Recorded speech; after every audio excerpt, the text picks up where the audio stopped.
Hello guys, स्वागत छ तपाईहरुलाई टेक नेपाल युट्युब च्यानलमा। गाइस, केही दिन अगाडि भिभोले Y55 लाई नेपालमा लन्च गरेको थियो। अराउन्ड 33-34 हजारको प्राइस पोइन्टमा चाहिँ यो स्मार्टफोन लन्च गरेको थियो। अब चाहिँ भिभोले यसको लाइटर भर्जन Vivo T1x लाई चाहिँ नेपालमा छिट्टै नै लन्च गर्ने तयारीमा छ। यो स्मार्टफोन चाहिँ अलरेडी फिलिपिन्स र इन्डियामा लन्च भइसकेको छ। यदि त्यहाँको प्राइसको बारेमा कुराउनु पर्दा चाहिँ यो स्मार्टफोन हाम्रो नेपालमा अराउन्ड 20 देखि 25 हजारको प्राइस पोइन्टमा चाहिँ आउनेछ। यदि यस प्राइस पोइन्टमा हामीलाई क्वालकम स्न्यापड्रागनको 680 चिपसेट देख्न मिल्छ भने एकदमै बवाल स्मार्टफोन चाहिँ यो हुनेवाला छ। यदि तपाईहरु पनि अन्डर 20,000 को प्राइस रेन्जमा एउटा भिभोको राम्रो क्यामेरा सेटअप भएको स्मार्टफोन खोज्दै हुनुहुन्छ भने तपाईहरु डेफिनेटली यो स्मार्टफोनको वेट गर्दा हुन्छ। आजको भिडियोमा हामीहरु यसै स्मार्टफोनका स्पेसिफिकेसन तथा यो स्मार्टफोनमा के कस्ता फिचरहरु देख्न मिल्छ, साथै यो स्मार्टफोनको लन्च डेटको बारेमा पनि कुरा गर्नेछौँ। त्यसैले भिडियोलाई चाहिँ अन्त्यसम्म हेरेर सबै जानकारी लिनु होला। अब चाहिँ तपाईको टाइम वेस्ट नगरी लागौं भिडियोतर्फ। सबैभन्दा पहिला हामी यो स्मार्टफोनको बिल्ड क्वालिटी अनि डिजाइन देखि कुरा गर्नेछौँ। बिल्ड क्वालिटीको बारेमा कुरा गर्नुपर्दा same to same build quality हामीले यसमा पनि देख्न मिल्नेछ। जुन हामीले Y55 मा देख्न मिलेको थियो त्यही चाहिँ हामीलाई यसमा देख्न मिल्नेछ। पछाडिपट्टि यसमा हामीलाई प्लास्टिकको ब्याक र प्लास्टिकको फ्रेम देख्न मिल्छ र अगाडिपट्टि भने यसमा हामीलाई पान्डा ग्लासको प्रोटेक्सन देख्न मिल्छ। र डिजाइनको बारेमा कुरा गर्नुपर्दा पछाडिपट्टि टप लेफ्ट साइडमा ट्रिपल रियर क्यामेराको सेटअप देख्न मिल्छ, साथमा एउटा एलईडी फ्ल्याश भने तलपट्टि चाहिँ हामीलाई भिभोको ब्रान्डिङ देख्न मिल्छ। अनि फ्रन्टमा भने यसमा हामीलाई वाटर ड्रप नचको चाहिँ डिस्प्ले देख्न मिल्छ। यो स्मार्टफोनको चाहिँ प्राइसिङ अनुसार बिल्ड क्वालिटी र डिजाइन चाहिँ एकदमै राम्रो रहेको छ। बिल्ड क्वालिटीको मामलामा चाहिँ तपाईलाई कुनै पनि शिकायत पाउनु हुने छैन। गाइस, डिस्प्लेको बारेमा कुरा गर्नु अगाडि यदि तपाईहरुले हाम्रो च्यानल सब्स्क्राइब गर्नु भएको छैन भने प्लिज च्यानललाई सब्स्क्राइब गरिराख्नु होला, किनभने तपाईहरुको लागि चाहिँ हामीले यस्तै इन्ट्रेस्टिङ भिडियो लिएर आइराखेका हुन्छौँ। भिडियो मन परेमा चाहिँ लाइक गर्न नभुल्नु होला। अब हामी कुरा गरौँ यो स्मार्टफोनको डिस्प्लेको बारेमा। डिस्प्लेको बारेमा कुरा गर्नुपर्दा यसमा चाहिँ हामीलाई 6.58 इन्चको FHD IPS LCD display panel देख्न मिल्छ, जसमा हामीलाई 90 हर्ट्ज को फास्ट रिफ्रेश रेट पनि दिएको छ। साथमा 20:9 को एस्पेक्ट रेशियो र 401 को चाहिँ PPI डेन्सिटी पनि रहेको छ।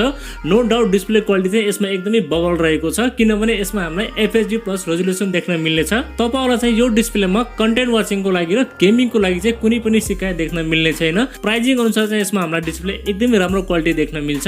परफर्मेन्सको बारेमा कुरा गर्नुपर्दा यसमा चाहिँ हामीलाई क्वालकम स्न्यापड्रागनको 680 चिपसेट देख्न मिल्छ, जुन एउटा 4G चिपसेट हो र यो चाहिँ 6 नैनोमिटरमा बनेको चिपसेट हो।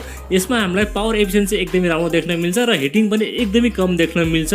साथमा LPDDR4X को र्याम टाइप र UFS 2.2 को चाहिँ स्टोरेज टाइप रहेको छ, जसमा हामीलाई रिड एन्ड राइट पनि एकदमै राम्रो देख्न मिल्छ।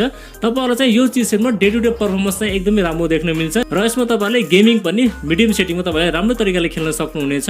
गेमिङ ग्राफिक्सको कुरा गर्नुपर्दा यसमा चाहिँ हामीलाई Adreno 610 को GPU देख्न मिल्छ, जसमा हामीलाई गेमिङ ग्राफिक्स पनि एकदमै राम्रो देख्न मिल्छ। सफ्टवेयरको बारेमा कुरा गर्नुपर्दा यसमा चाहिँ हामीलाई लेटेस्ट एन्ड्रोइड 12 देख्न मिल्छ। साथमा यो चाहिँ रन गर्नेछ फ्रन्टच OS 12 मा रन गर्नेछ, जसमा हामीलाई हल्का फुल्का बुलेटहरू भए पनि त्यसलाई चाहिँ तपाईले सजिलै हटाउन सक्नुहुनेछ।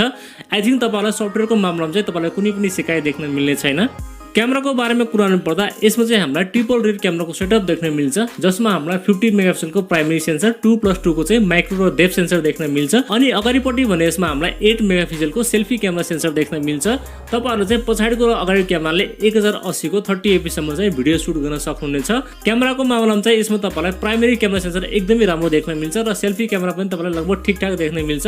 ओभरअलमा क्यामेराको बारेमा भन्नुपर्दा यसमा चाहिँ तपाईलाई डिसेन्ट क्यामेरा सेटअप देख्न मिल्छ। अब चाहिँ हामी कुरा गरौँ यो स्मार्टफोनको ब्याट्रीको बारेमा।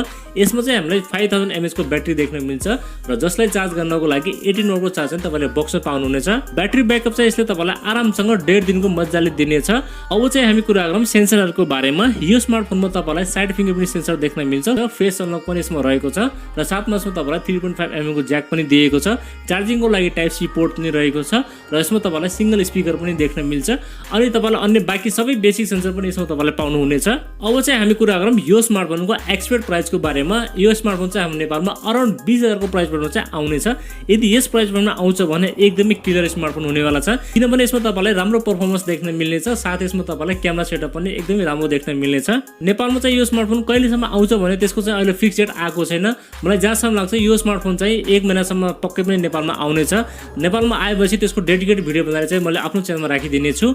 त्यसको लागि च्यानललाई सब्स्क्राइब गर्न नभुल्नु होला र यदि तपाईहरु केही सल्लाह सुझाव भएमा कमेन्ट गर्नु होला। भिडियो मन परेमा चाहिँ लाइक गर्न नभुल्नु होला र नयाँ साथीभाइहरुले हाम्रो च्यानल हेर्दै हुन्छ भने प्लिज च्यानललाई सब्स्क्राइब गरेर जानु होला। अर्को भिडियोमा भेट्ने बाचा गर्दै आजलाई बिदा लिन्छु। हवस्, धन्यवाद। जय नेपाल।